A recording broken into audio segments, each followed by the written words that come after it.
A la sala Zoom del programa Martes Democrático de la Oficina de Participación Ciudadana del Congreso de la República. El día de hoy, tal como ha sido anunciado, estaremos presentando la conferencia titulada Campañas electorales y elecciones generales 2021 en tiempos de COVID.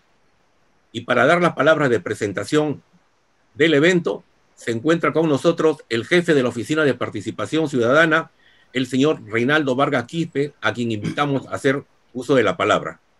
Muchas gracias, estimado Ricardo. Muy buenas noches. Sean ustedes bienvenidos y bienvenidas a este su programa Martes Democrático, que es un servicio de la Oficina de Participación Ciudadana del Congreso de la República, cuya finalidad es el de promover la reflexión de temas vinculados al quehacer democrático del país y la labor del Congreso como institución fundamental de la democracia. Como sabemos, el gobierno peruano ha declarado la prórroga del estado de emergencia sanitaria hasta los primeros días del mes de septiembre, mientras no se logre alcanzar los niveles de inmunidad adecuados de protección de la población, a consecuencia de la COVID-19. Habiéndose programado las elecciones generales para el próximo 11 de abril del 2021, las actividades proselitistas y el mismo proceso eleccionario se deben desarrollar en este contexto, por lo que las instancias competentes han emitido regulaciones que deben ser cumplidas por los partidos políticos y la ciudadanía en general. El MINSA, por ejemplo, ha publicado el protocolo que establece las medidas de seguridad y prevención contra la COVID-19 durante las actividades proselitistas o políticas de la campaña electoral en las elecciones generales 2021, con el objetivo de que se preserve y proteja la salud de los ciudadanos. Por su parte, la OMPE ha emitido la resolución jefatural 039, publicada el día de hoy en el Diario Oficial del Peruano, con la finalidad de hacer extensivo a todos los actores electorales intervinientes en el proceso electoral, a fin de que sean acatadas de manera estricta, estableciendo 7 protocolos de seguridad y prevención contra la COVID-19. Por su parte, el Jurado Nacional de Elecciones, con la finalidad de generar compromisos en los valores democráticos, ha convocado a las organizaciones políticas a suscribir el Pacto Ético Electoral, que en su numeral 3 exhorta a las organizaciones políticas a priorizar en las campañas electorales el uso de plataformas virtuales no presenciales, cumpliendo y respetando estrictamente los protocolos sanitarios establecidos para la prevención de la COVID-19. El día de hoy abordaremos la temática campañas electorales y elecciones generales 2020-2021 en tiempos de COVID-19. Para este propósito, el Congreso de la República, mediante este programa a través de la Oficina de Participación Ciudadana, ha convocado a representantes de los órganos del sistema electoral, quienes nos comentarán sobre la responsabilidad de los partidos políticos y de la ciudadanía en general sobre las regulaciones y protocolos de bioseguridad a ser cumplidos. Asimismo, hará un comentario de cómo la pandemia está afectando el proceso electoral con miras a las elecciones generales a desarrollarse el 11 de abril. Esperemos contar esta noche con la presencia del congresista de la República, Carlos Alberto Almerí Beramendi, para las palabras de saludo. Él es el vicepresidente de la Comisión de Constitución y Reglamento del Congreso de la República. Como expositores, contamos con la presencia de Piero Alessandro Corbeto Salinas, quien es jefe de la Oficina Nacional de Procesos Electorales, OMPE, del señor José Alfredo Pérez Duarte, director de la Escuela Electoral y de Gobernabilidad del Jurado Nacional de Elecciones, y de Diana Sofía Chávez Dávila, miembro del Consejo Directivo de Proética, Consejo Nacional para la Ética Pública, la misma que es representante de la Asociación Transparencia. Este evento se transmitirá vía Zoom y en Facebook en vivo en nuestra plataforma. Los asistentes recibirán una constancia gratuita del Congreso de la República, por lo que les pedimos llenar su ficha de asistencia. Muchísimas gracias.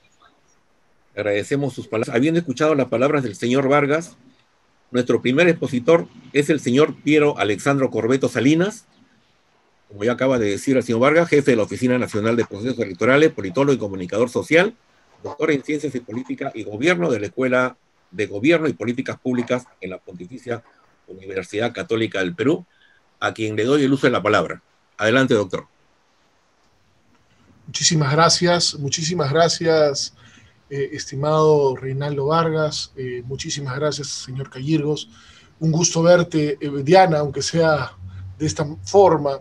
Y muchas gracias a todos y todas que han tenido la inmensa generosidad de dedicar unos minutos de su ocupada tarde para compartir algunas ideas que nosotros consideramos que son fundamentales para poder hacer conciliar dos derechos que son fundamentales: el derecho constitucional al sufragio y el derecho a la salud pública. Y esta es una elección sui generis, diferente, y queremos que con la venia del doctor Reinaldo Vargas me permitan hacer una pequeña presentación para facilitar mi limitadísima capacidad de expositor. Nosotros, estas elecciones son un reto particular. Son un reto particular porque son las elecciones del Bicentenario, ¿no? Son esas elecciones que todos nosotros, los que nos encantan las elecciones y vivimos haciendo las mismas hace 20 años, esperábamos con mucho anhelo. Lamentablemente el contexto no es un contexto de celebración, no es un contexto de algarabía, es un contexto, al contrario, de muchos problemas que tenemos que enfrentar a partir de la presencia de una pandemia que ha generado una serie de crisis que tenemos que enfrentar de manera satisfactoria, porque la elección y la democracia no está en cuarentena, ¿no? Hay que tener eso muy claro. La democracia no está en cuarentena, las elecciones no están en cuarentena, y nosotros seguimos trabajando de manera muy comprometida para brindarle a la ciudadanía, a las ciudadanas y ciudadanos, las mejores elecciones este 11 de abril próximo. Y en términos generales quería presentarles lo que nosotros le llamamos la ficha técnica, el resumen de la elección. Hay que, tener muy en claro que son 3 elecciones en simultáneo. Vamos a elegir una fórmula presidencial, presidente y 2 vicepresidentes. Vamos a elegir representantes ante el Congreso de la República y vamos a elegir representantes ante el Parlamento andino. Son 3 elecciones en simultáneo. Somos casi 25.300.000 electores en total, sumados Perú más peruanos residentes en el exterior, y en territorio nacional somos 1 millón menos, casi 24.300.000 personas. En el exterior, la organización electoral que coordina con la Cancillería, quien lleva a cabo el proceso electoral, ha definido 213 ciudades en donde tenemos la posibilidad de hacer elecciones.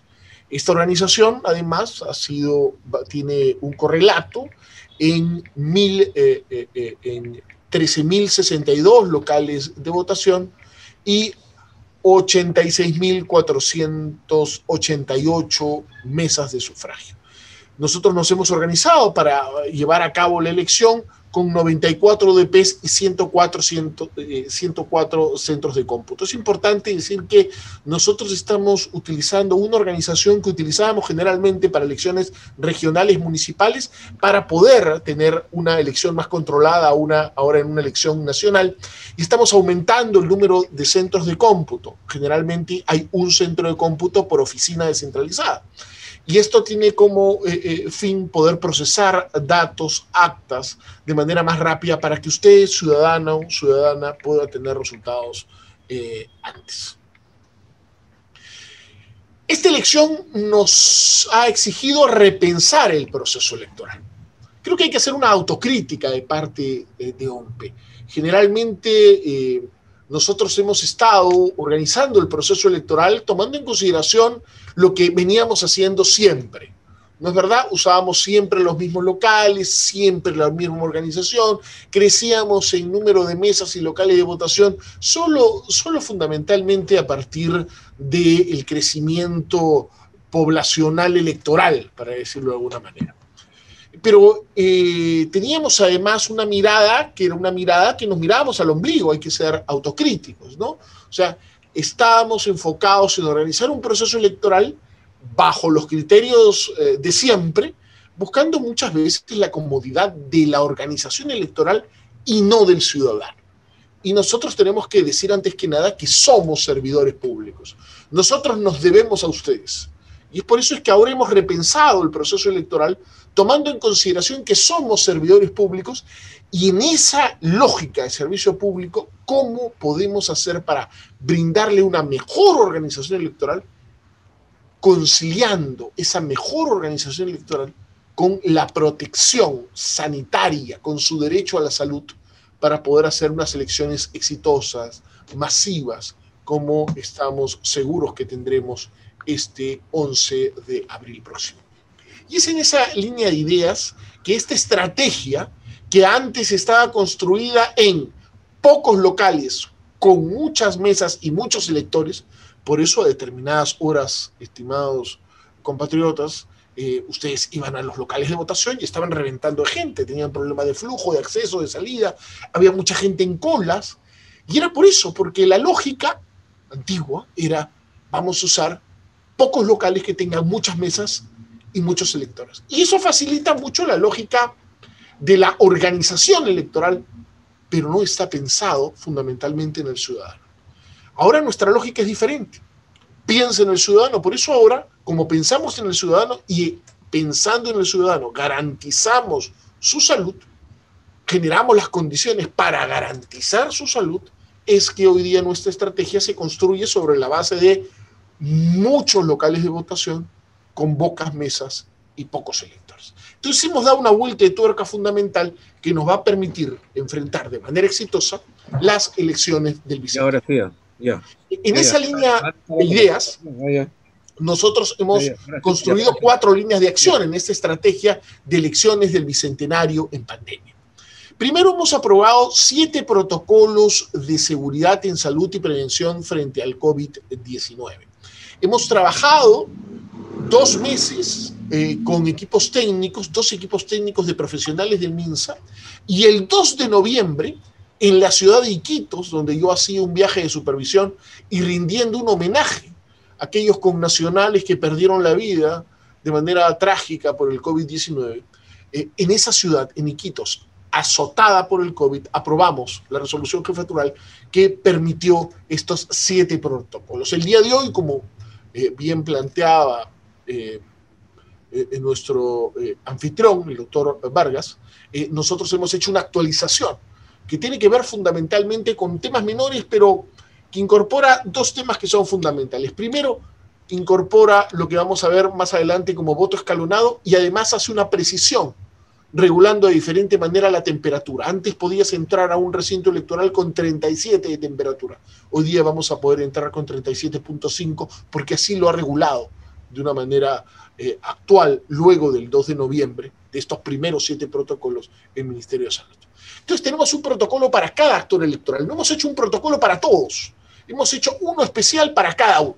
Tenemos un protocolo para electores, para miembros de mesa, para observadores, para personeros, para periodistas. Tenemos un protocolo también para nosotros, porque recuerden ustedes, si no lo saben es importante decirlo, nosotros crecemos de 400 trabajadores a más de 80.000 trabajadores. Nosotros crecemos de una sede central y 16 oficinas descentralizadas, a eso se van a sumar, o se han sumado, 104 centros de cómputo y 94 oficinas. Entonces tenemos que también tener un protocolo para nosotros. Y un protocolo para ver cómo funcionan los locales, porque vamos a combinar locales abiertos y cerrados. Entonces los protocolos han sido unas de las líneas fundamentales, porque la salud tiene que ser priorizada en un contexto como el actual. La segunda línea de acción que para nosotros es muy importante es la desconcentración de locales de votación, la multiplicación de locales de votación, la posibilidad de contar con un número mucho mayor de locales. Y es fundamental decir que el número de locales ha crecido en 142%.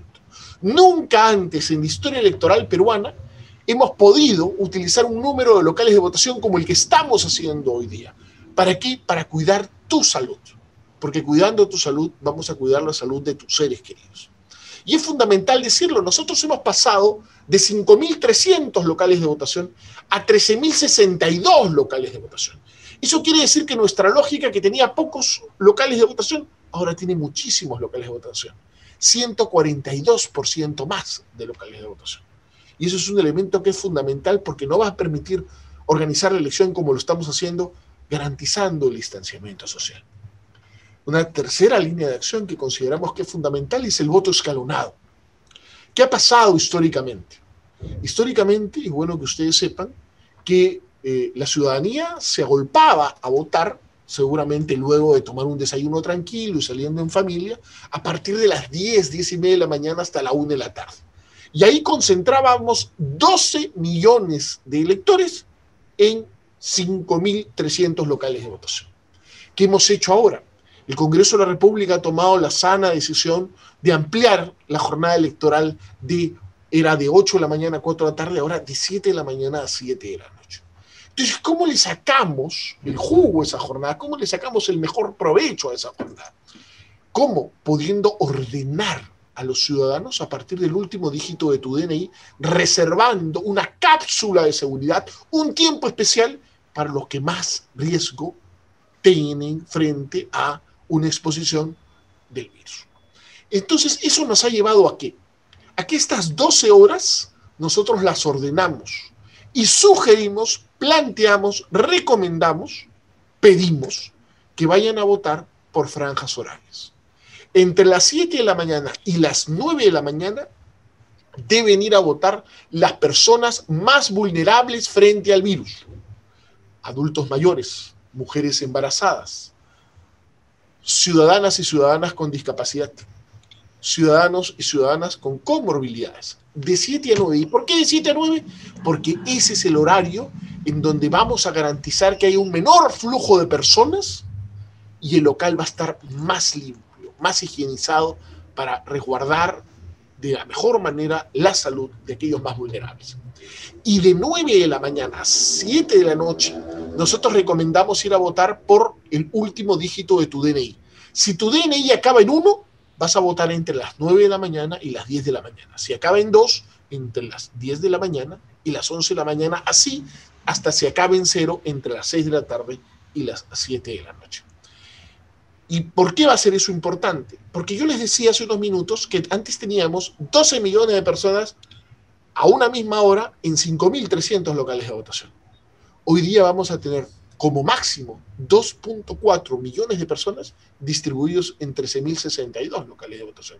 Por tanto, los aforos van a ser aforos más cómodos, van a permitir que menos ciudadanos estén en la calle y en los recintos electorales, y eso te va a dar mayor seguridad a ti y a tu familia. Y la cuarta línea de acción que para nosotros era fundamental es el tema del incentivo. El incentivo no es un tema menor. En OMPE siempre ha habido un problema en determinados lugares de levantar las mesas, y las mesas no se levantaban porque, a pesar de que las propuestas de código electoral del Jurado Nacional de Elecciones y que todos aquellos que estamos inmersos en los procesos electorales hemos recomendado siempre que el Estado funciona a partir de incentivos sin castigos, Weber, no es verdad, necesitábamos un incentivo que no existe. En este contexto hemos planteado, hemos logrado, hemos tenido una muy buena coordinación con la Comisión de Constitución, con la Comisión de Presupuesto, con el Ministerio de Economía y Finanzas, con el Pleno, y hemos conseguido juntos que se le brinde un bono de 120 soles a los miembros de mesa por vuelta. Eso quiere decir que si la ciudadanía decide que hay una segunda vuelta, para esa segunda vuelta también se otorgarán estos 120 soles. Pero esas 4 líneas de acción también están soportadas dentro de esta gran paraguas que es la estrategia de elecciones del Bicentenario en pandemia, en algunos elementos que son fundamentales. Dentro de nuestra organización hacia adentro, hemos generado nuevos grupos ocupacionales. Tenemos que contratar no solamente más gente, sino gente que haga labores diferenciadas. Tenemos ahora funcionarios, colaboradores, nuevos ompecinos que van a medir la temperatura, que van a controlar el tepediluvio, que te van a entregar gel a la hora que ingreses al local, que te van a acompañar y te van a guiar, te van a orientar a ver en qué mesa te toca votar. Y sobre todo, y también, gente que pueda informarte, solicitarte que estés a 1,5 metros o 2 de la persona más cerca a ti. ¿Para qué? Para garantizar el distanciamiento social. Otra medida adoptada que complementa estas 4 líneas de acción como parte de la gran estrategia de elecciones del Bicentenario es la instalación de solo una mesa de sufragio por aula. Ustedes recordarán que cuando iban a un aula tenían 2 mesas generalmente. Y eso generaba en los pasillos alguna complejidad en el flujo de electores. Por eso que hemos tomado la decisión de poner solo una mesa de sufragio por aula. ¿Y qué es lo más importante además? El aula contigua ya no tendrá mesas de sufragio. Por tanto, en un aula tendremos una mesa de sufragio, en el aula contigua no tenemos mesa de sufragio y en el aula siguiente tendremos mesa de sufragio. En otras palabras, para que ustedes se acerquen a la administración de aforos, de tiempos de movimientos al interior del local de votación, del recinto electoral, en el lugar en donde poníamos 4 mesas, que son 2 aulas, hoy día ponemos una mesa. ¿Eso qué quiere decir? Que solamente el 25% del aforo histórico de cada local de votación va a ser utilizado. Por eso es que requerimos ahora mucho más colegios, mucho más locales de votación que antes, porque necesitamos garantizar esta estrategia que se funda en muchos locales con pocas mesas y pocos electores. Otra medida adoptada que fue fundamental. Doctor Corbeto, le faltan solamente 2 minutos. Sí, otra medida que fue fundamental es el tema de elige tu local de votación.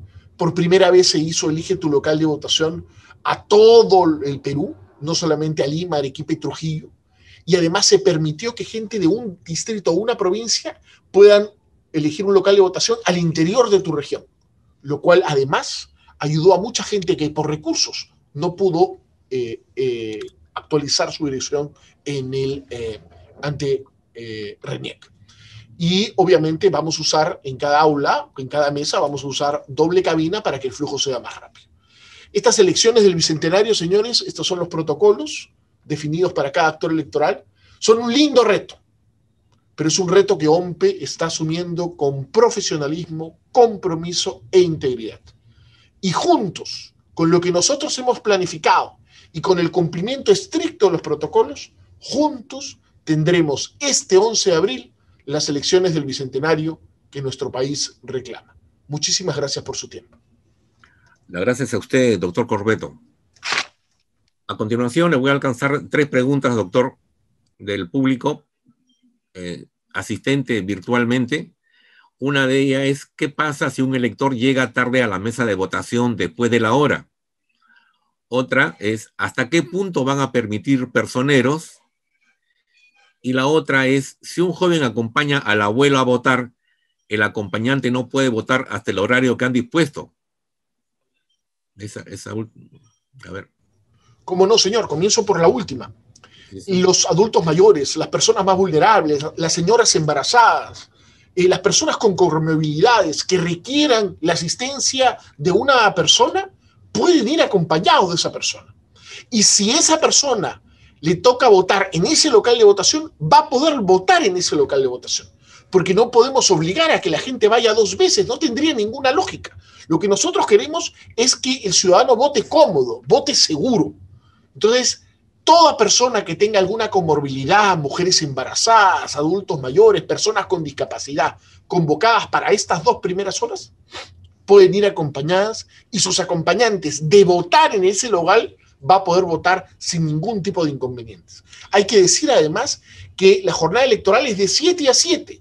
Todos pueden ir a votar en cualquier momento de esas 12 horas. Sin embargo, nosotros estamos recomendando, solicitando, estamos tratando de seducir, de convencer que el ciudadano vaya solamente en la hora en que le corresponde según el último dígito de tu DNI. ¿Para qué? Para reducir los aforos y reducir la exposición de los ciudadanos frente al COVID. El tema de los personeros es fundamental. No hay elecciones sin personeros. El personero son los ojos del partido. Es el que fiscaliza el accionar de la mesa, el que garantiza que los votos se cuenten de manera adecuada. Recuerden que ya se acabó la caja negra. Nosotros no estamos utilizando voto electrónico presencial.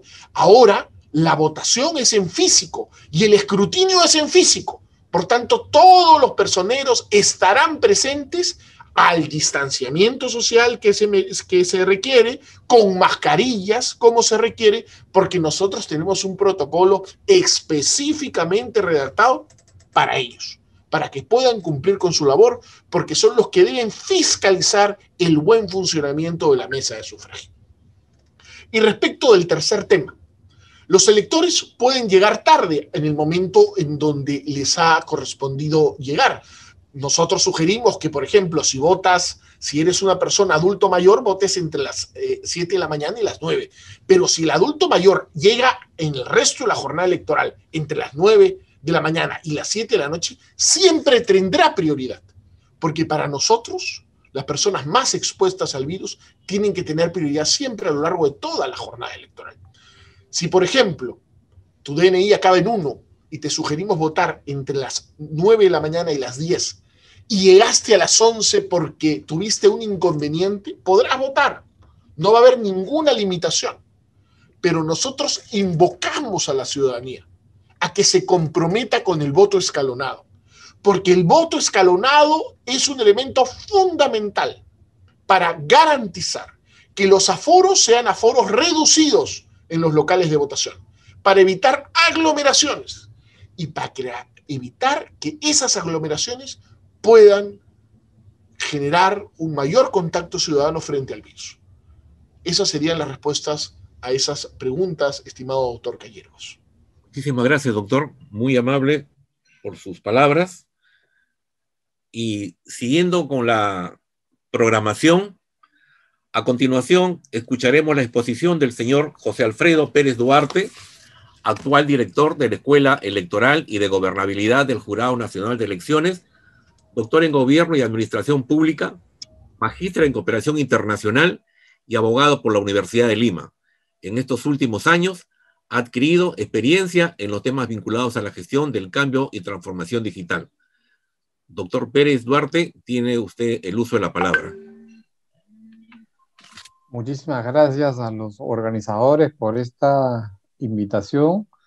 Les traigo el saludo institucional del presidente del Jurado Nacional de Elecciones, el doctor Jorge Luis Salas Arenas.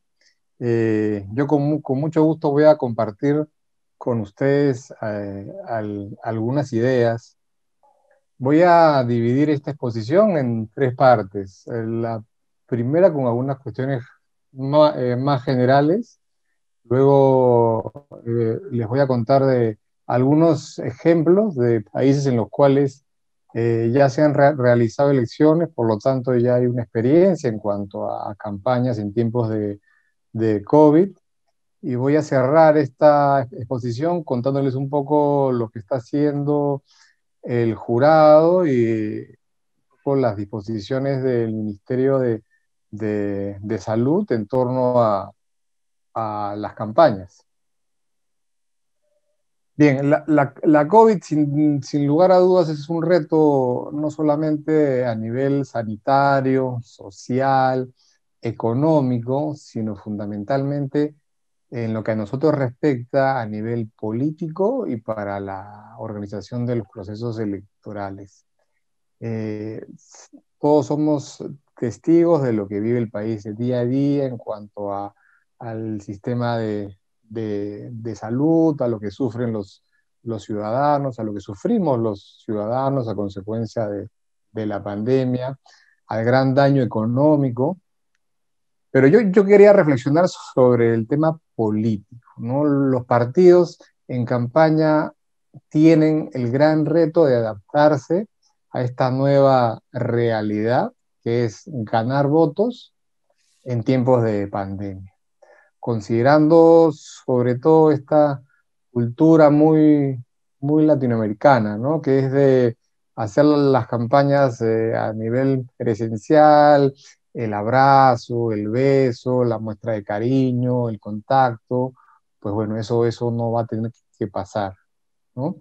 Y en lo que respecta a los organismos electorales, sin duda alguna también ha significado un reto importantísimo al cambiar su manera de plasmar sus actividades. Desde que surgió la pandemia hasta hoy, se han postergado y se han realizado elecciones nacionales y subnacionales en todo el mundo. Las postergaciones fueron en los meses que le siguieron al inicio de la pandemia, fundamentalmente porque no se conocía el virus, era una sorpresa para todo el mundo, no se sabía, los gobiernos no sabían cómo afrontar esta situación de pandemia. Por ese motivo, algunos países, no todos, tomaron la decisión de postergar las elecciones.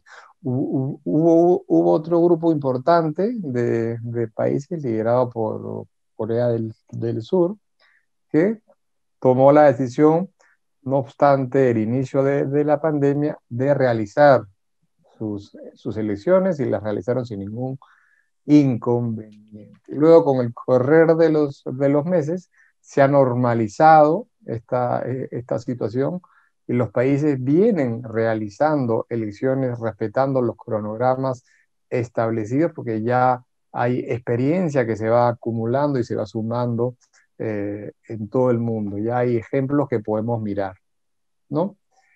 Finalmente les quería hablar yo de este falso dilema del conflicto de derechos.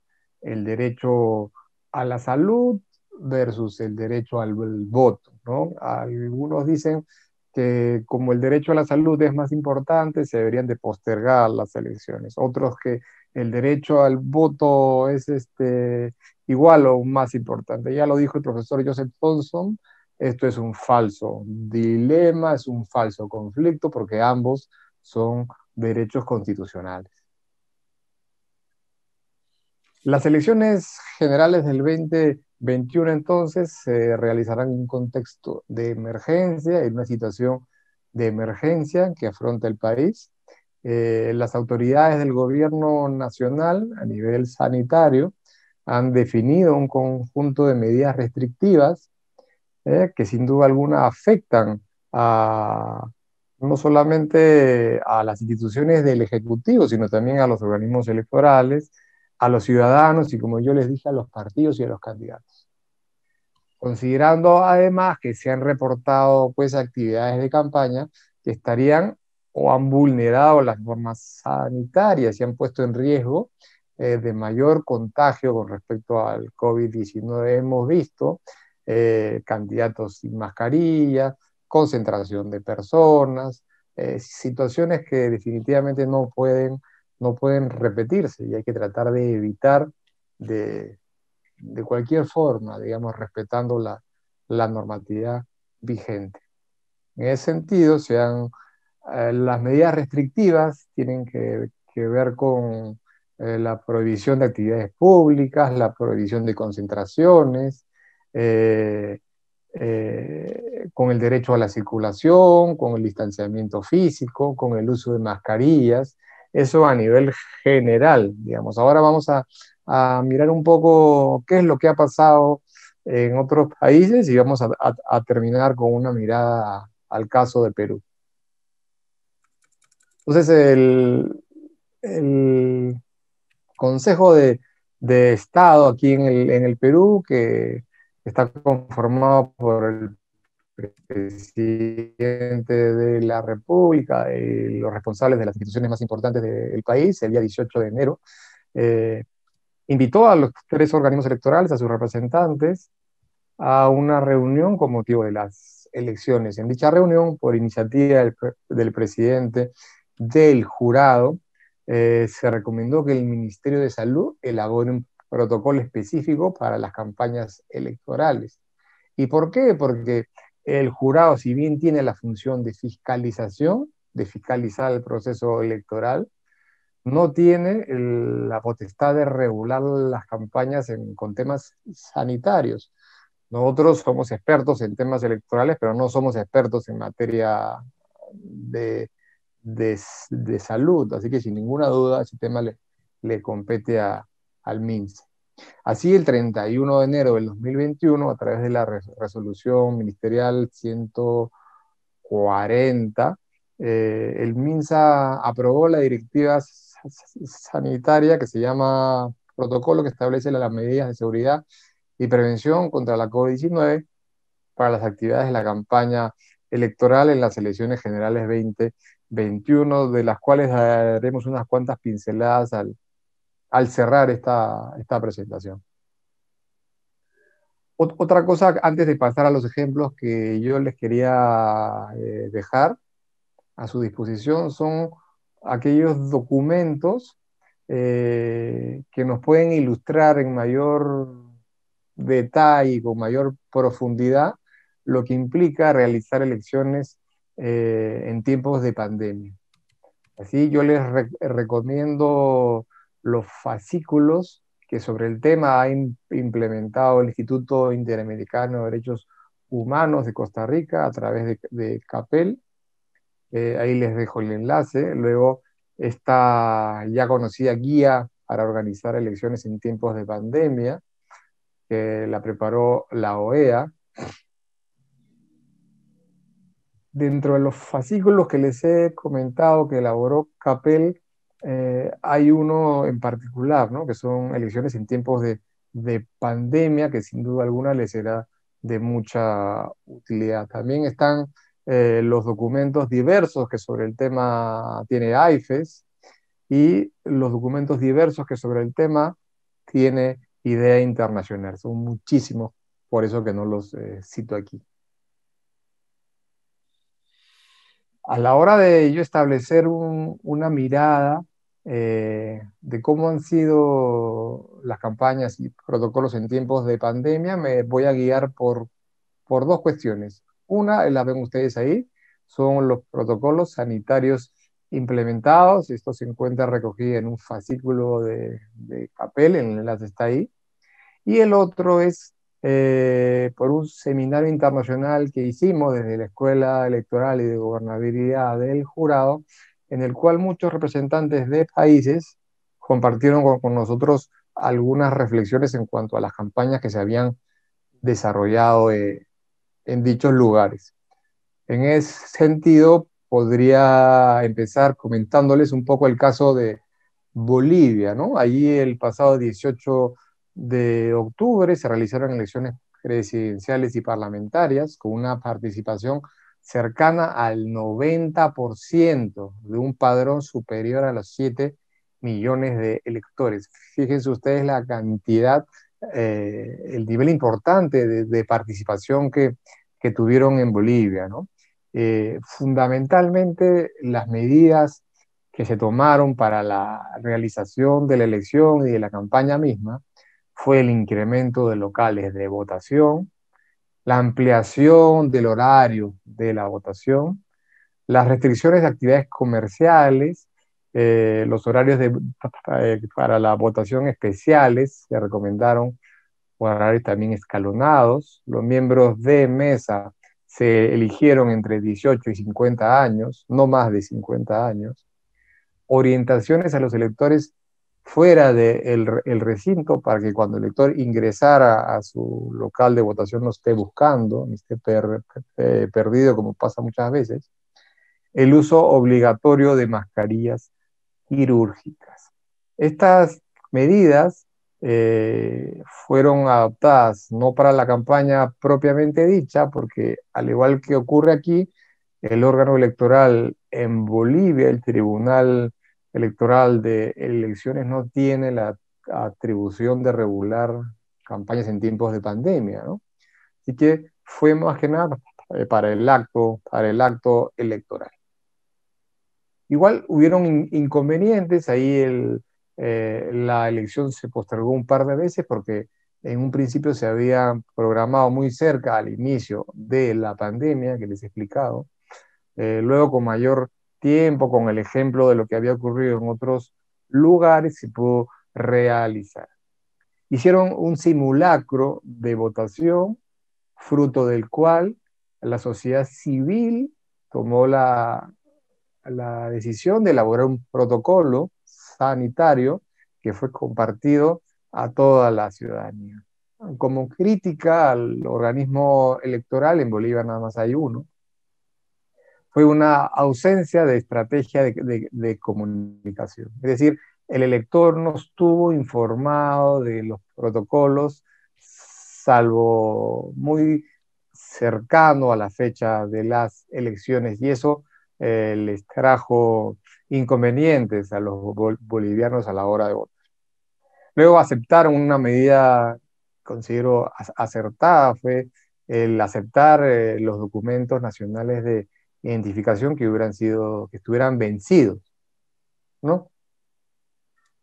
Otro caso, y también decirles pues que el Tribunal Supremo ha corregido muchas de las deficiencias y se apresta a realizar elecciones subnacionales para el 7 de marzo. Ya falta muy poquito para que los bolivianos vuelvan a ir a las urnas en tiempos de pandemia. Otro caso interesante que yo quería compartir con ustedes es el caso de Chile. Ahí el 25 de octubre tuvieron una elección complicada para el tema, el plebiscito, digamos, para una nueva constitución. Fue, si bien ahí en Chile el voto es voluntario, fue votar más del 50%, que es un porcentaje mayor a la última elección que se había dado, ¿no? Y fundamentalmente los protocolos que dieron los organismos electorales tenían que ver con la producción de material electoral, un kit sanitario, actos de campaña debidamente regulados, fundamental el tema de la capacitación en Chile, personal con rol electoral, la comunicación al electorado fue fundamental, los locales de votación amplios y ventilados, las mesas, alimentación y tiempos de descanso. Todo eso estuvo regulado. Establecieron normas sanitarias por fases, ¿no? Las personas con COVID no podían votar y allí se debate aún hoy sobre el tema del voto anticipado, ¿no? En Chile han descartado el voto postal, el voto por correo, y también han descartado el voto electrónico por los inconvenientes que ello trae. Una reflexión interesante que nos han dejado ellos fue que la democracia no se detiene aún tengamos la pandemia.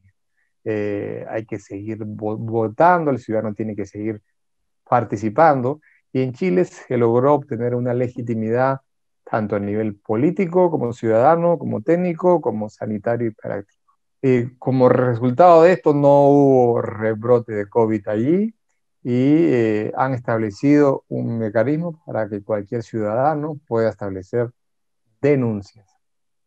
Luego también quería compartir con ustedes los Estados Unidos. Ahí el modelo que tienen en Estados Unidos, pues como se imaginarán, es absolutamente distinto al modelo latinoamericano de votación y de organización electoral. Las normas son mucho más flexibles, respondiendo al modelo federal que tiene el país. Hay que considerar pues, que el centro de la pandemia a nivel mundial estuvo pues, en Nueva York, en Florida, en California, pero allí los norteamericanos tienen bien establecido, digamos, el voto por correo, funciona bastante bien. En algunos estados opera también el voto electrónico, aunque ya les ha traído algunos inconvenientes, ¿no? La pandemia exigió en ellos un redoblar los niveles de creatividad y de innovación, y hubieron dos campañas absolutamente distintas. La campaña de Biden fue una campaña más en línea, sin contacto, con emotividad, con este tipo de figuras o encuentros con gente en casa, en familia, qué sé yo. Por el contrario, la campaña de Trump fue una campaña presencial, masiva, sin mascarilla, etc. Luego, Ecuador también hace poco tuvo elecciones, ahí tuvieron inconvenientes, sobre todo en cuanto a la acumulación de gente en los temas de la campaña, en caravanas, en el cierre de la campaña han tenido inconvenientes por concentración de las personas, y para ellos ha sido sin duda alguna un reto muy importante. Voy a cerrar mi mi exposición con lo que ha hecho el jurado y el MINSA con respecto al tema de la elección y de la campaña. Como yo les he adelantado, el Jurado Nacional de Elecciones, si bien no tiene una facultad de regular las campañas en tiempos de pandemia a nivel sanitario, sí tiene una labor de fiscalización de la propaganda electoral. No hay propaganda que está prohibida, propaganda que está permitida. Las fuentes son nuestra Constitución, la Ley Orgánica de Elecciones, la Ley Orgánica, la Ley de Organizaciones Políticas. También contamos con un reglamento para la fiscalización y procedimiento sancionador. Hay un reglamento de propaganda electoral, publicidad estatal, neutralidad en periodo electoral. Ahí les dejo los números de las resoluciones. Importante que sepan ustedes el tema de la franja electoral, que es responsabilidad de la OMPE, ¿no? Que es aquel espacio en estaciones de radio y televisión de propiedad privada o del Estado, y también en redes, al que tiene acceso de manera gratuita y proporcional los partidos y alianzas con inscripciones definitivas, con el objetivo de difundir sus programas de gobierno. Es importante esto porque ahora en tiempos de pandemia son espacios que pueden utilizar los partidos para plasmar sus propuestas y comunicarlas a la ciudadanía.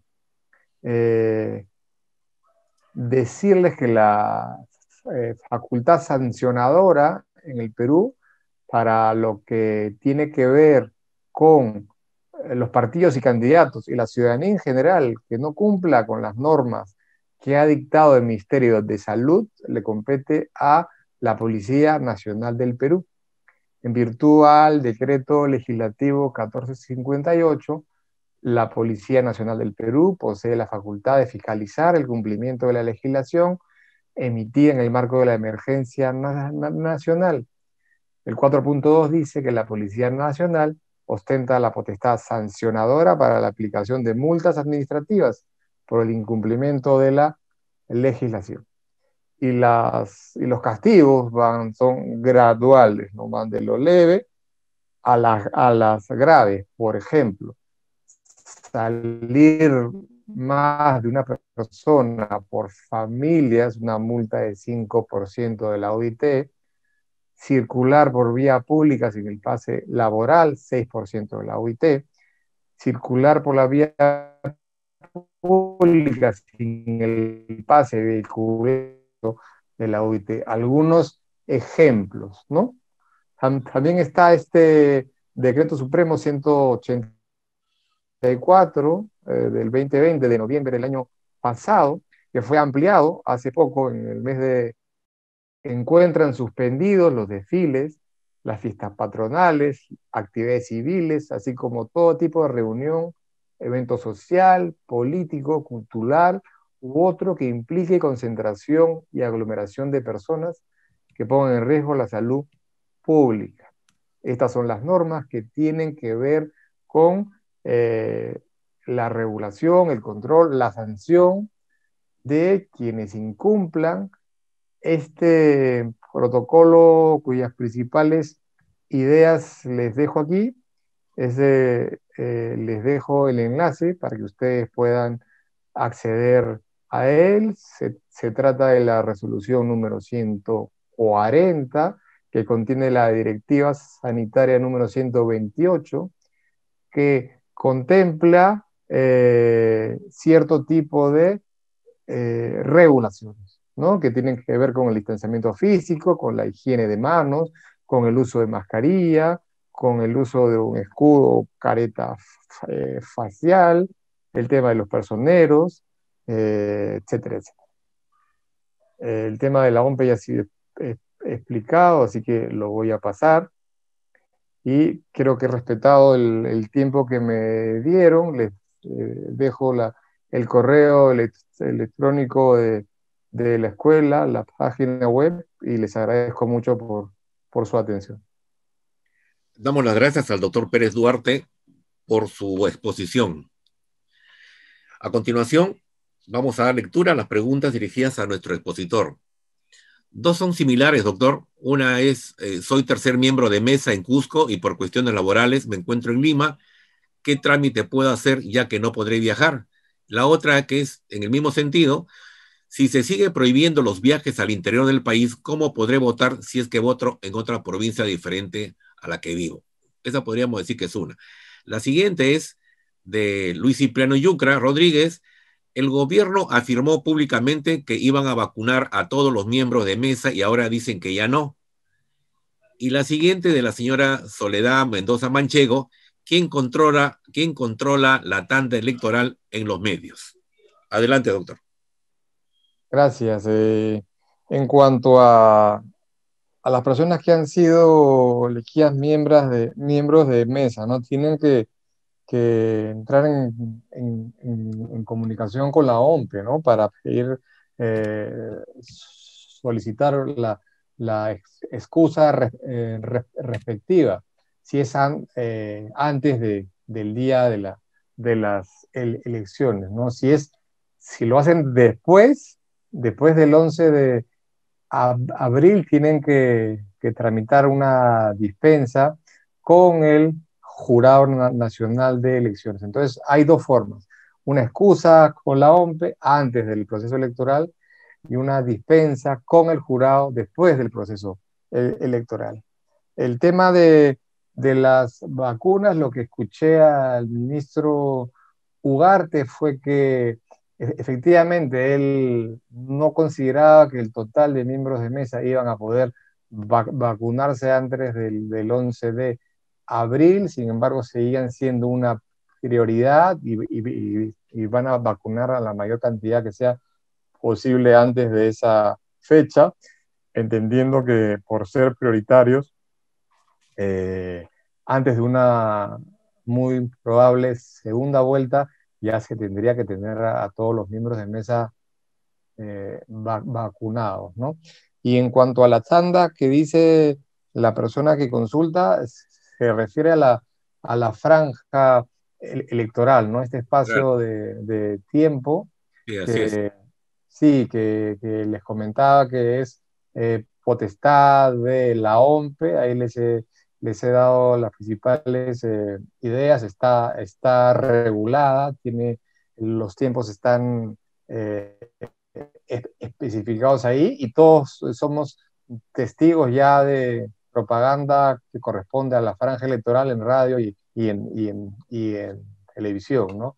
Hay más o menos unos 150.000 spots que se han grabado y unas 250 empresas que se han inscrito para intermediar esta franja electoral con los distintos medios de comunicación.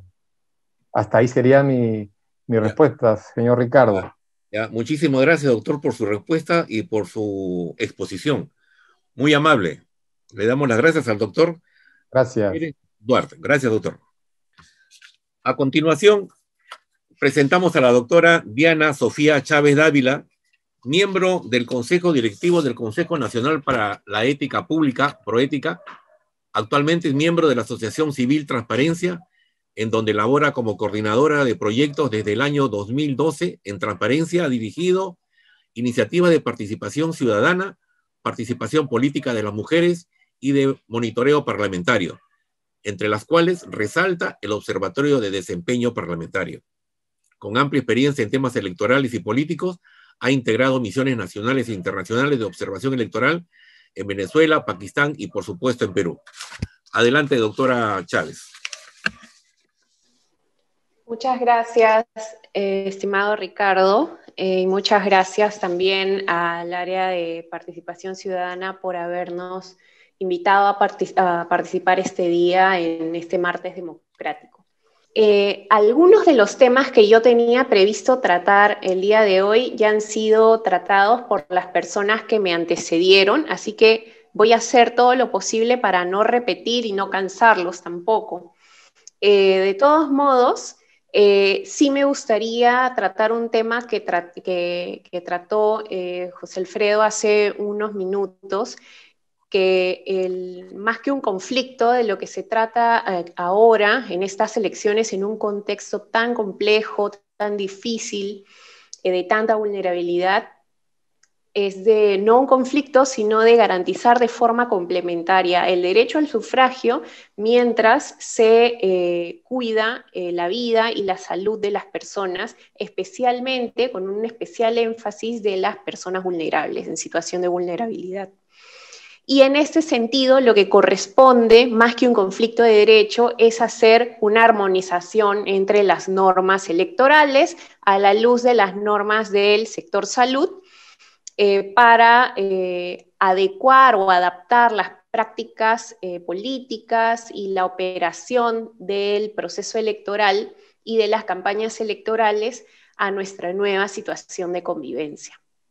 En ese sentido, nosotros hemos tenido información como parte del Acuerdo de Lima, que es una red de observadores electorales internacional, de los protocolos COVID para las elecciones en diversos países. Yo voy a colocar 3 ejemplos.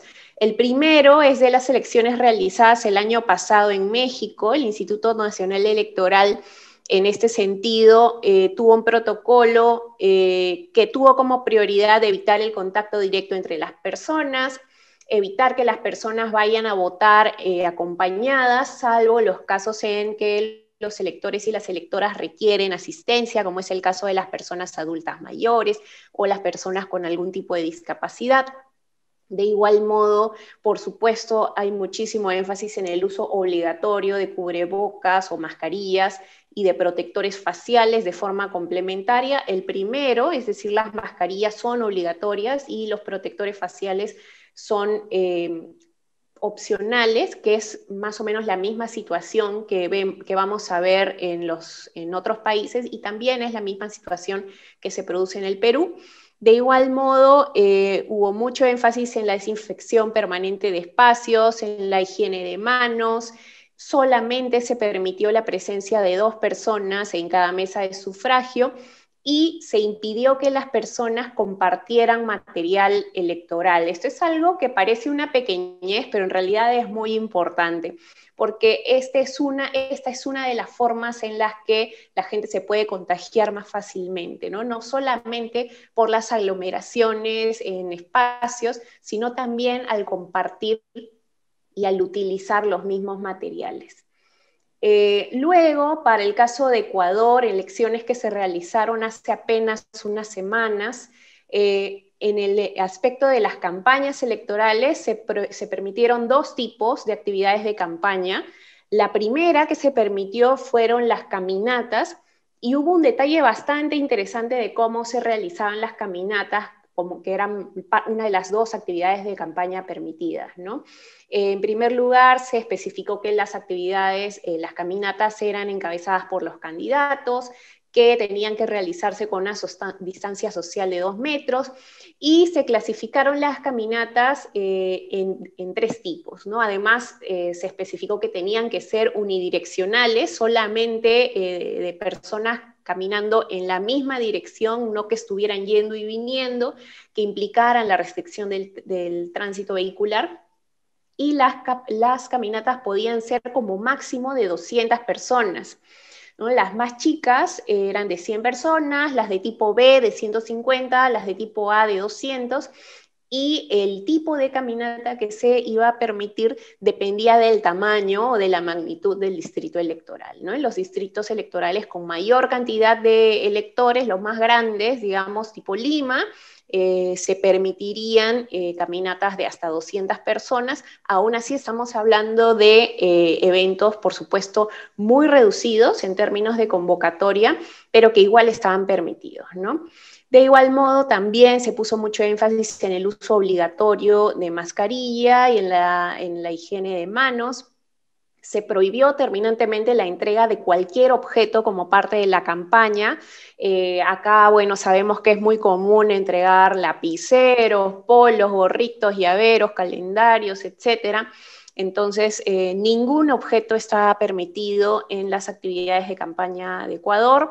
Se prohibió también dar entrevistas a los medios de comunicación durante las actividades de campaña, y el segundo tipo de actividad presencial de campaña que se permitió fueron las caravanas de vehículos.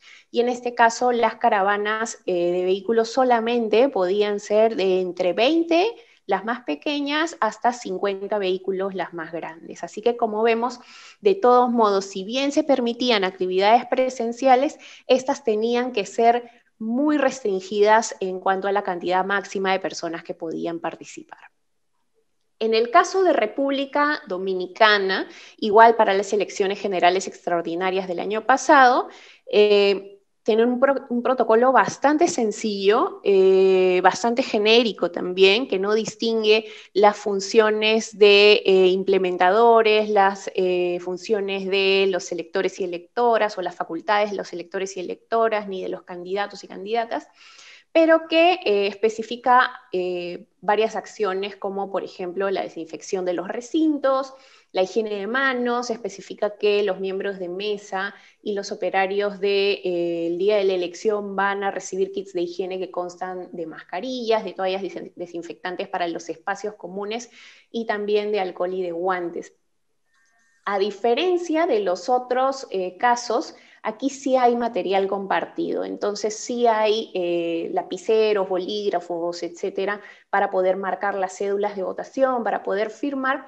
Aquí sí se comparte el material, ¿no?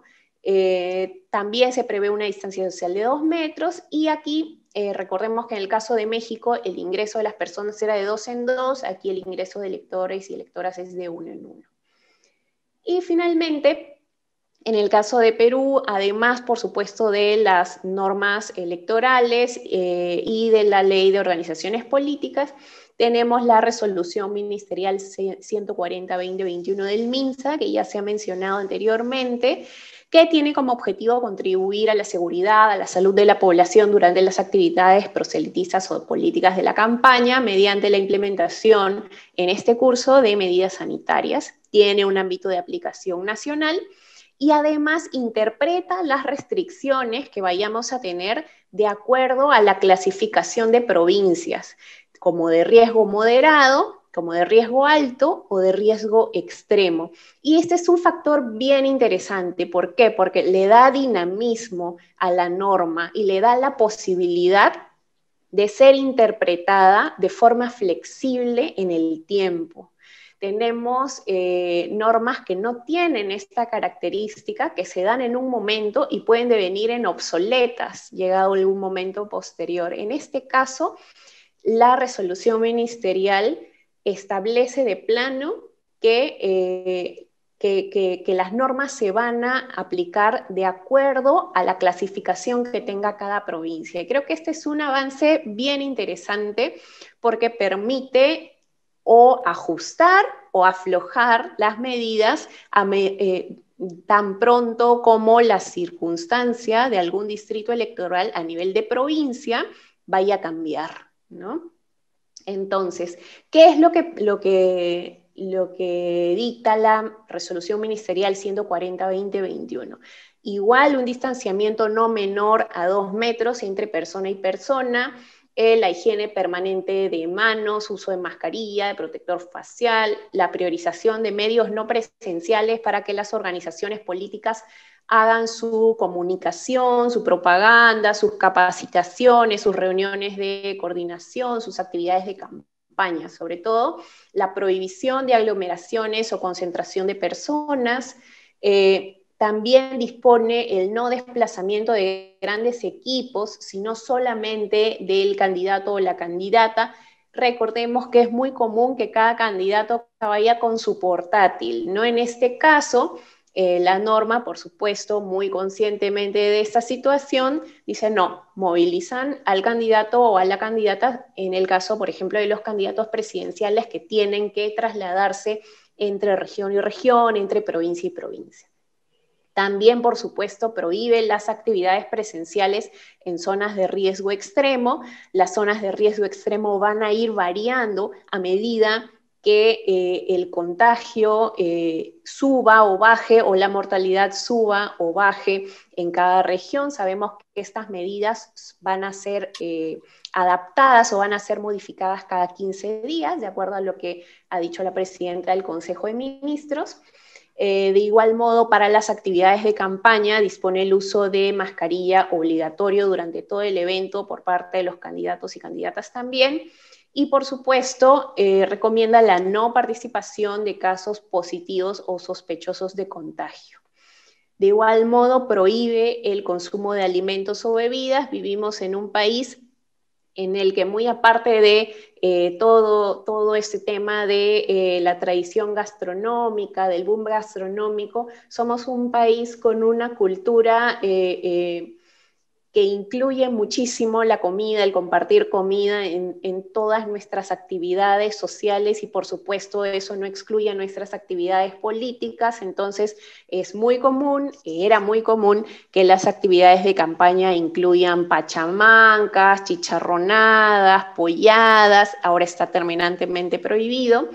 Se desincentiva la participación en actividades de campaña de personas consideradas vulnerables, como las mujeres embarazadas, niños, niñas y adolescentes, y solamente permite la entrega de papeles, folletos y otros objetos si han sido previamente desinfectados, ¿no? Esto, a diferencia de otros países en los que hemos visto que está terminantemente prohibida la entrega de cualquier objeto durante las actividades de campaña. Y, por supuesto, además de esta disposición, tenemos las disposiciones concretas que la OMP ha desarrollado por medio de protocolos específicos para cada actor que forma parte del proceso electoral. Y creo que es bien importante señalar que esto es, que son disposiciones con un nivel de precisión muy positivo, muy minucioso, a diferencia de los países de los que he hablado previamente, que tienen un solo protocolo para todos los actores, que no tienen disposiciones concretas sobre qué hacer con los medios de comunicación, donde quedan vacíos. Aquí lo que hemos visto nosotros es que hay la mayor intención para que no queden vacíos que puedan implicar un riesgo para la población que va a ejercer su derecho al voto. Entonces, no quisiera yo repetir lo que ha dicho Piero hace unos minutos, pero sí quisiera hacer llamar la atención sobre algo que también se espera de nosotros y de nosotras como electores y electoras para el día de la elección. Y es que en todos los casos, la fluidez del día de la elección tiene mucha relación con nuestra preparación previa al día de la elección, con nuestra información previa al día de la elección.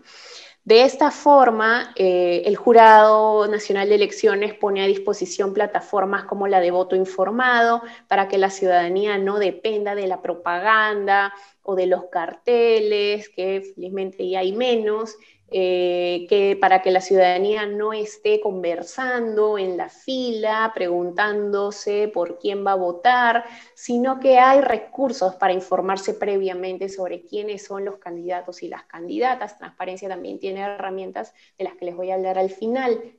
De igual modo, en vez de hacer una fila larguísima o favorecer las aglomeraciones a la entrada de los locales de votación, porque no sabemos en qué aula nos toca votar, o porque asumimos que vamos a votar en el mismo lugar que la última vez, cuando en realidad no necesariamente es así, la OMP también ha implementado portales para que elijamos nuestro lugar de votación, para que podamos elegir incluso votar en lugares distintos a donde está registrado nuestro DNI, ¿no es cierto? Yo, por ejemplo, mi DNI sale en un distrito, pero yo ahora vivo en otro distrito, y eso me permite a mí elegir votar en el lugar que está más cercano a mi casa.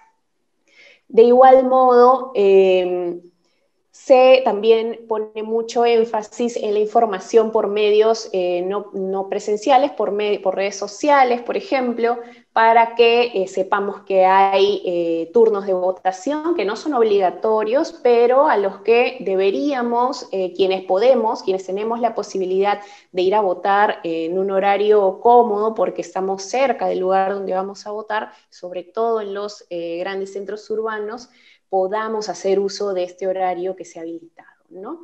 Entonces, por supuesto, se pone mucho énfasis en la información previa al día de la elección, porque de esta información es que va a depender que el día de la elección el tránsito en los centros de votación sea fluido. Se ha reducido los aforos, como dijo Piero hace unos minutos, al 50%, se ha habilitado muchísimos más centros de votación, ya no va a haber dos mesas de votación en aula, como solemos ver, sino solamente una y no en todas las aulas.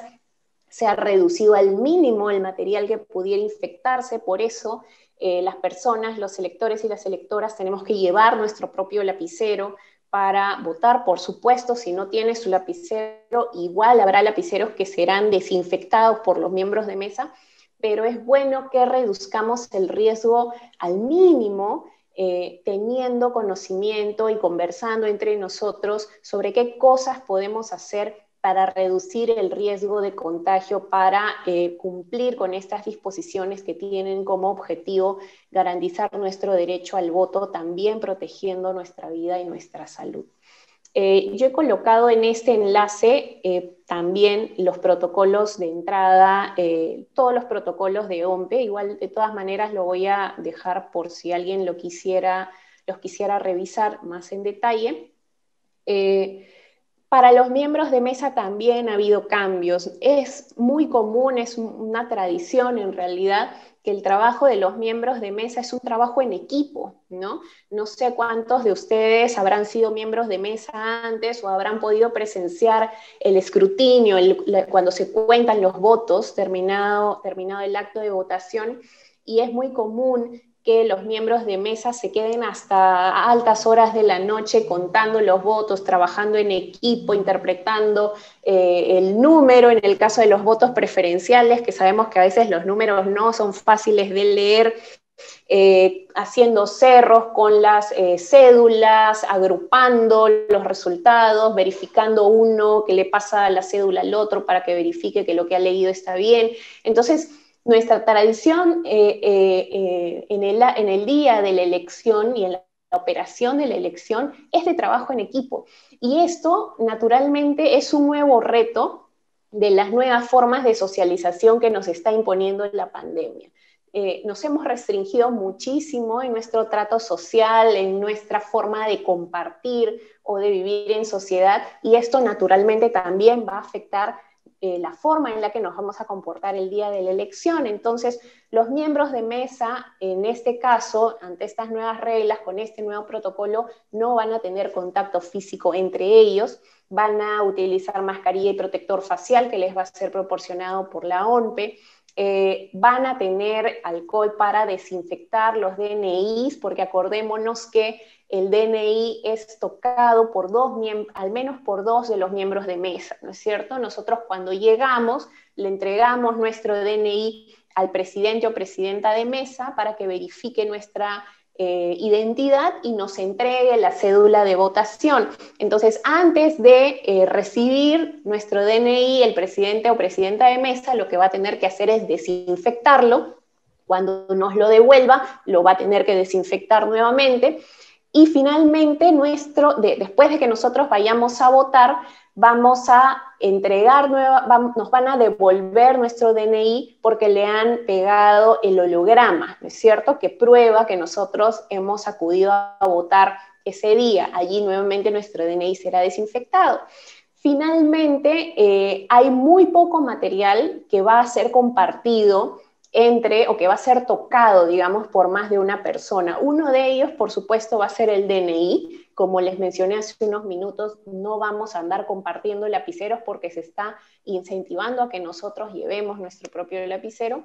Y otro de los elementos que vamos a tener que tocar ese día es el huellero. Como nosotros sabemos, tenemos que colocar nuestra huella digital al terminar, al introducir nuestro voto, nuestra cédula de votación en el ánfora respectiva, en las ánforas respectivas.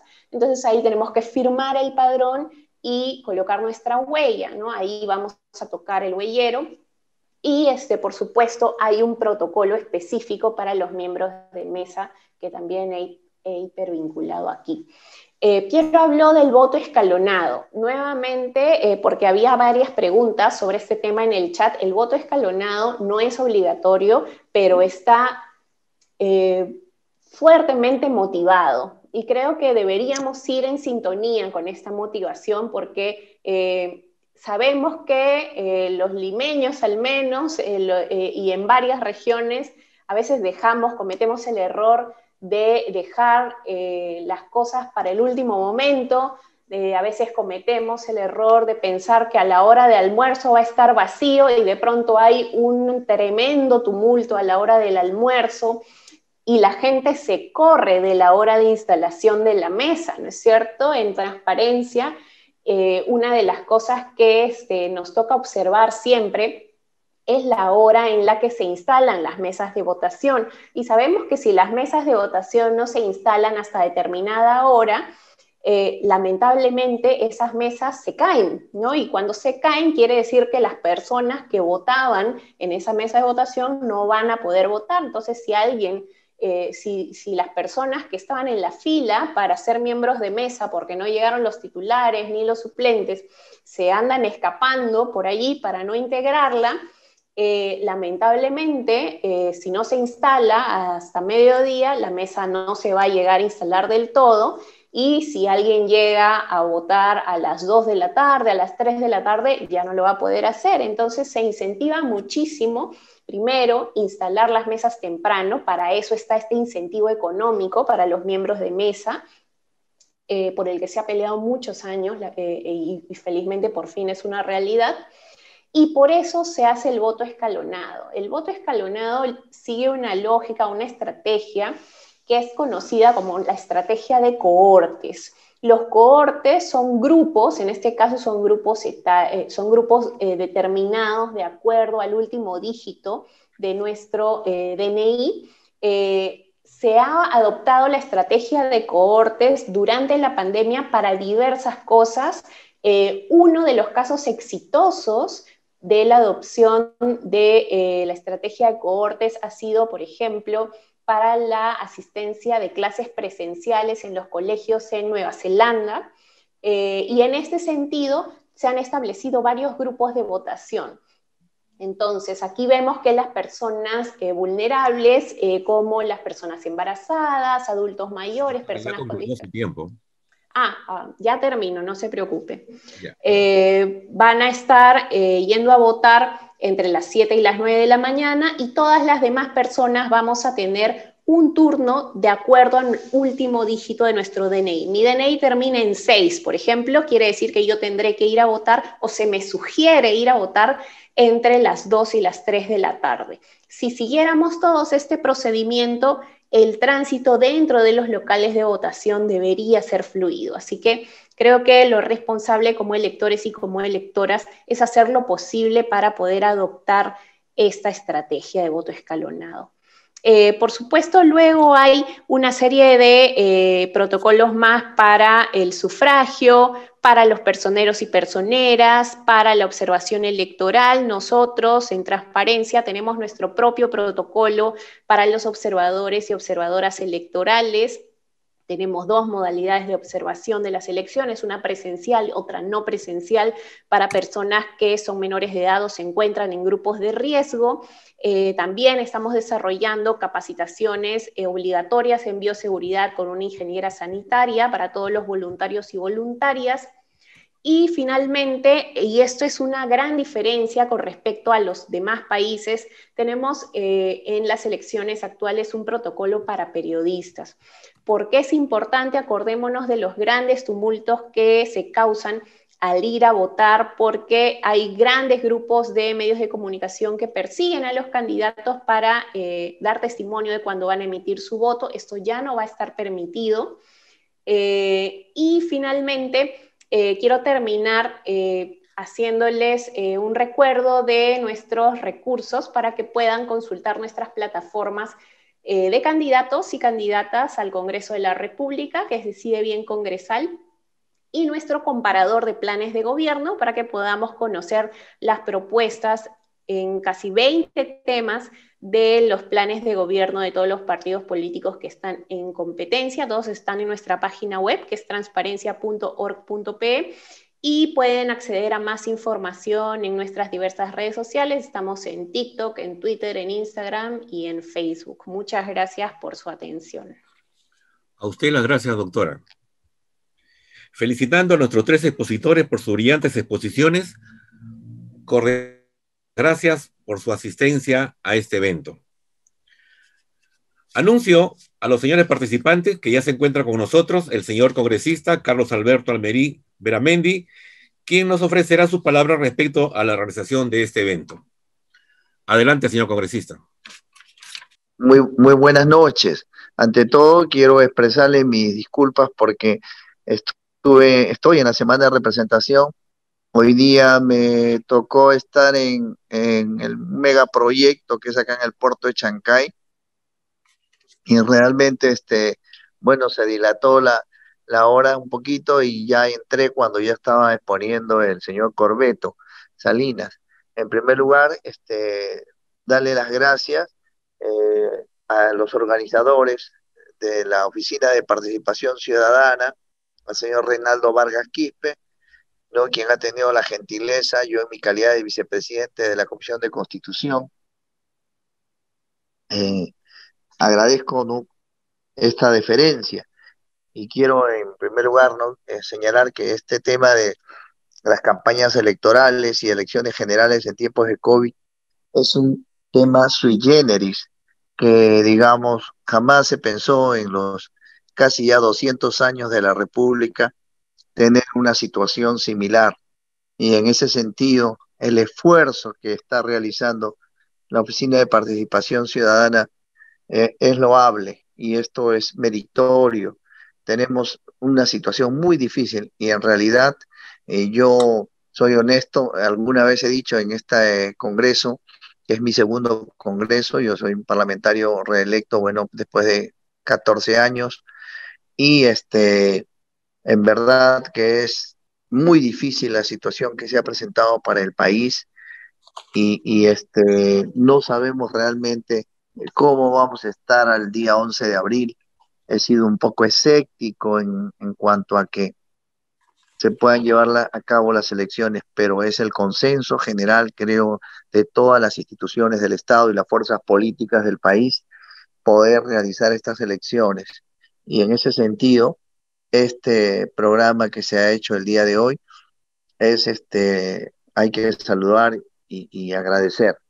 Por eso, como estas palabras de cierre, quiero expresar mi agradecimiento a todos los participantes que han estado el día de hoy, tanto de la Oficina Nacional de la OMPE, el Jurado Nacional de Elecciones, la señora de Proética Diana Sofía Chávez Dávila, y al señor Piero Corbeto y al señor José Pérez, y a todos los que han participado, cerca de 300 participantes que han estado acá en esta deferencia que han tenido conmigo, y seguimos adelante esperando que el 11 de abril sea una jornada democrática electoral, que no sucedan hechos que puedan complicar la situación más de la que ya tiene el país, y en ese sentido mi agradecimiento a las personas que he mencionado y a todos los participantes. Tengan muy buenas noches y muchas gracias. Muchísimas gracias. A su palabra, señor congresista. A continuación, de acuerdo al programa establecido, vamos a invitar al señor Jimmy Reinaga Alvarado, jefe del área de Educación Ciudadana, para que nos dé sus comentarios y conclusiones finales del evento. Bien, quiero comenzar por agradecer el tiempo que nos ha dado el congresista Carlos Alberto Almerí Beramendi vicepresidente de la Comisión de Constitución y Reglamento. Asimismo, a los demás expositores, al señor Piero Alessandro Corbeto Salinas, al señor José Alfredo Pérez Duarte y a nuestra última expositora, la señora Diana Chávez Dávila. Yo simplemente, antes de cerrar, quiero hacer un recuento de las ideas centrales que han destacado los expositores a manera de resumen para nuestros participantes. Así quisiera comenzar por señalar que el señor Piero Alessandro Corbeto Salinas, jefe de la Oficina Nacional de Procesos Electorales, comenzó pues diciendo que esta es una elección sui generis, así como también lo acaba de mencionar el congresista Almerí. Es un reto muy particular por ser las elecciones del bicentenario en un contexto de pandemia, lo que evidentemente ha generado una crisis. Se comenzó señalando una autocrítica, diciendo el carácter repetitivo de las elecciones bajo los criterios clásicos, y se ha repensado la elección orientada a brindar una mejor elección, pensando en el ciudadano y garantizando su protección a la salud. En este sentido, destacó 4 aspectos. Por un lado, se han desarrollado protocolos para cada uno de los actores protagónicos del proceso eleccionario. Se ha multiplicado el número de locales de votación como nunca antes en la historia. Se ha implementado el voto escalonado y, evidentemente, se ha formulado un incentivo para los miembros de mesa. Por su parte, el doctor José Alfredo Pérez Duarte, director de la Escuela Electoral y de Gobernabilidad del Jurado Nacional de Elecciones, nos dijo que, verdad, no se da el dilema del derecho a la salud y el derecho al voto. Más bien, se dará en un contexto de emergencia con medidas restrictivas que afectan a todos los actores políticos. Señaló las elecciones y los protocolos sanitarios que desarrollaron otros países en sus procesos eleccionarios, como es el caso de Bolivia, Chile, Estados Unidos y Ecuador, ¿no? Y como reflexión nos dejó la idea de que las elecciones no se detienen, las democracias no pueden parar, estas le otorgan legitimidad a las autoridades elegidas. En tal sentido, se han desarrollado por su parte el Jurado Nacional de Elecciones el protocolo de prevención y control COVID-19 en los jurados electorales y el plan de vigilancia de prevención y control COVID-19 en la labor de los trabajadores del Jurado Nacional de Elecciones. Por su parte, la señora Diana Sofía Chávez Dávila, miembro del Consejo Directivo de Proética, del Consejo Nacional para la Ética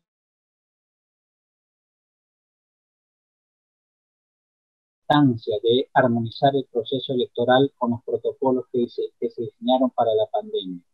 Señaló en este sentido experiencias compartidas o comparadas con otros países, como por ejemplo Ecuador, República Dominicana y Nueva Zelanda, entre otros. Asimismo, señaló las normativas desarrolladas para regular sanitariamente las campañas electorales y las reglas desarrolladas por la OMPE para los locales de votación. Y finalmente remarcó el reto que significa participar en los procesos electorales, teniendo que esta vez observar pasos específicos, como por ejemplo desde la presentación del DNI desinfectado hasta el uso de huellero, de tal suerte que no afecte a la salud de las personas. Y finalizó señalando el protocolo para los periodistas que también forman un papel fundamental en los procesos electorales, pero que muchas veces fomentan aglomeraciones que en este caso de pandemia serían inadecuadas.